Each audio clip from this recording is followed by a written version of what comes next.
Damai sejahtera Allah yang melampaui segala akal, itulah yang memelihara hati dan pikiranmu di dalam Yesus Kristus Tuhan kita. Amin. Keluarga yang dikasih Tuhan, khusus buat Inang. Dengar Inang, saya jelas ya, keras sekali ya. Firman Tuhan hari ini terambil dari surat Paulus kepada jemaat di Tesalonika. Yang pertama, pasal yang kelima, 1 Tesalonika 5 ayat yang ke-16 sampai dengan ke-18. Ya. 16, 17 dan 18. Ya, 1 Tesalonika 5 ayat 16, 17 dan 18. Inilah firman Tuhan. Bersukacitalah senantiasa, tetaplah berdoa, mengucap syukurlah dalam segala hal. Sebab itulah yang dikehendaki Allah dalam Kristus Yesus bagi kamu. Sekali lagi, bersukacitalah senantiasa, tetaplah berdoa, dan mengucap syukurlah dalam segala hal. Sebab itulah yang dikehendaki Allah di dalam Kristus Yesus bagi kamu. Kalau hari di luar hujan, idealnya kita pasti melarang orang untuk bermain hujan. Ya, apalagi cucunya Inang gitu ya. Keluar sana, Inang biarkan dia main hujan atau dilarang? Dilarang. Pasti dilarang kan? Jangan, nanti sakit kan gitu kan. Kalau orang lapar, idealnya kita sarankan untuk makan. Ya, begitu juga kehausan. Idealnya tentu kita suruh minum dan sebagainya. Tetapi ketika orang menderita, ketika orang mengalami kesusahan, ketika orang mengalami kesakitan, lalu ada yang mengusulkan bersukacitalah, saya pikir nggak make sense begitu ya. Itulah yang terjadi di jemaat Tesalonika. Mereka itu dalam situasi yang sangat sulit, lebih sulit dari Inang. Kalau Inang masih duduk diam tenang di situ, masih bisa tertawa di situ. Tapi kalau jemaat Tesalonika, wah, hidupnya ketar-ketir terus. Mengapa? Karena mereka berada di dalam penindasan orang-orang yang tidak percaya kepada Yesus, dari orang-orang yang tidak senang ada kekristenan.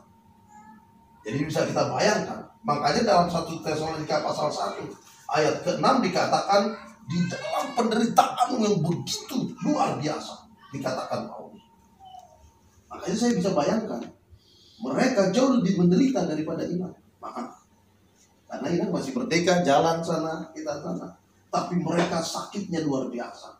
Ya, kalau istilah iklannya tolak angin, sakitnya di mana-mana. Ya, gitu ya. Mereka mengalami seperti itu. Yang tekanan yang luar biasa. Tetapi mengapa Allah memerintahkan pada mereka untuk bersukacita?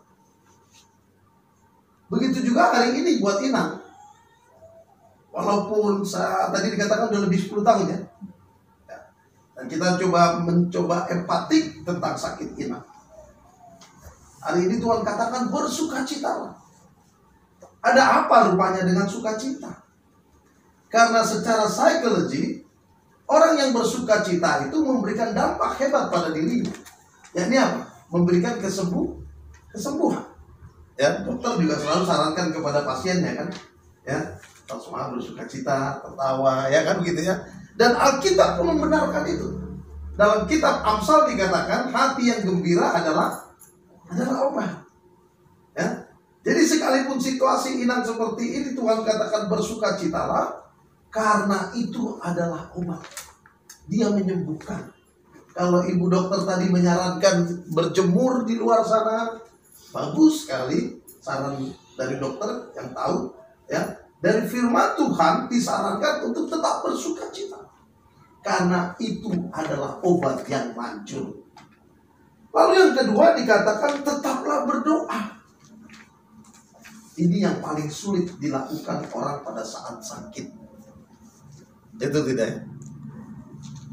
hal yang paling sulit dilakukan orang pada saat menderita, selain bersuka cita, juga tetap berdoa. Mengapa? Karena umumnya penderitaan itu membuat orang menjadi apatis. Penderitaan selalu cenderung membuat orang menjadi apatis, ragu. Benar nggak Tuhan itu ada? Apalagi sudah 10 tahun dinanya. Wah, bagaimana nih 10 tahun? Kan gitu ya, makin apatis. Tetapi jangan salah. Ketika Tuhan katakan tetaplah berdoa. Karena ketika kita berdoa, memberikan dampak yang luar biasa. Yakni memberikan apa? Kelegaan. Kelegaan. Seperti orang yang terbeban, lalu kemudian diserahkan kepada orang lain bebannya, dia menjadi lega, ringan. Demikian juga ketika kita mengalami penderitaan. Ketika kita berdoa, Tuhan, Kau lihat penderitaan saya, Engkau lihat situasi saya, tolonglah saya. Saya percaya bahwa Tuhan akan sembuhkan saya. Maka secara psikologis dampaknya memberikan kelegaan kepada kita. Ya, beban-beban psikologis kita berikan pada Tuhan, maka akan terjadi kelegaan pada kita. Itu sebabnya mengapa Tuhan menyarankan tetap berdoa sekalipun di dalam situasi yang sulit. Lalu yang ketiga, yang terakhir dikatakan mengucap syukurlah dalam segala hal. Ini juga nggak make sense. Bagaimana saya harus bersyukur di dalam situasi seperti ini? Ya kan? Lihat orang jalan-jalan ke mall, saya duduk-duduk. Ya kan? Lihat orang sana sini ketawa, lihat tetangga jalan sana jalan sini, saya hanya begini. Bagaimana saya mau bersyukur? Sudah gila itu. Benar. Tetapi mengapa Tuhan mengatakan mengucap syukurlah dalam segala hal? Karena ternyata di balik ucapan syukur itu ada kekuatan yang luar biasa, yakni melepaskan beban kehidupan kita, ya, dari segala masalah kita. Ya, kalau Thomas More dalam buku Soul Care-nya dikatakan mengucap syukur itu merilis dan merilis. Merilis itu melegakan, merilis itu menyembuhkan. Ya, itu sebabnya mengapa Tuhan katakan bersyukurlah. Ya Inang ya. Jadi kalaupun mau Inang udah 10 tahun begini, ya, terima kasih Tuhan. Ya. Mengapa? Karena ada banyak alasan untuk bersyukur. Betul tidak? Saya masih lihat anak, cucu. Ini cucu kan? Ada berapa cucunya Inang? Ingat gak berapa cucunya? 11. Udah punya cicit. Udah punya cicit. Wah, kalau orang Batak punya cicit, apa ya? Konteksnya? Baru punya sahur matua. Sahur matua ya. Sahur matua. Udah hebat. Itu yang dicari-cari orang Batak. Orang 3 ya. Luar biasa. Sudah 3. Baru 3 menambah lagi. Lihat.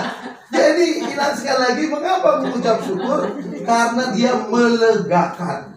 Ketika kita sakit gini, dan ada orang situ, aduh terima kasih Tuhan. Kalaupun saya sakit, saya nggak harus mengkais-kais sampah misalnya. Ya betul tidak? Ya.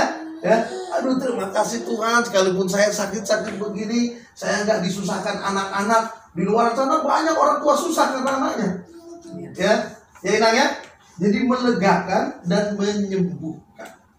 Rilis dan relief. Ya, itulah sebabnya mengapa Tuhan katakan ini kepada orang-orang Kristen yang sedang menderita. Karena di balik kata 3 itu memiliki kekuatan yang luar biasa.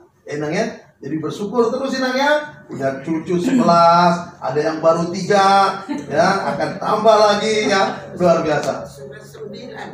Sudah 9 ya. Luar biasa ya Inang ya. Jadi daripada mengeluh akan sakit penyakit, mendingan kita bersyukur karena itu akan melegakan dan menyembuhkan Inang ya. Jadi kepada kita semua juga Inang ya. Ya puji Tuhan kita saat ini mengunjungi orang yang sakit. We don't know, kita nggak tahu. Jangan-jangan besok kita dikunjungi pula kan gitu kan. Mari ya, tetaplah bersukacita karena hati yang gembira adalah obat, dan tetaplah berdoa karena berdoa melepaskan beban. Bersyukurlah karena itu melegakan dan menyehatkan. Ya Inang ya. Tuhan memberkati.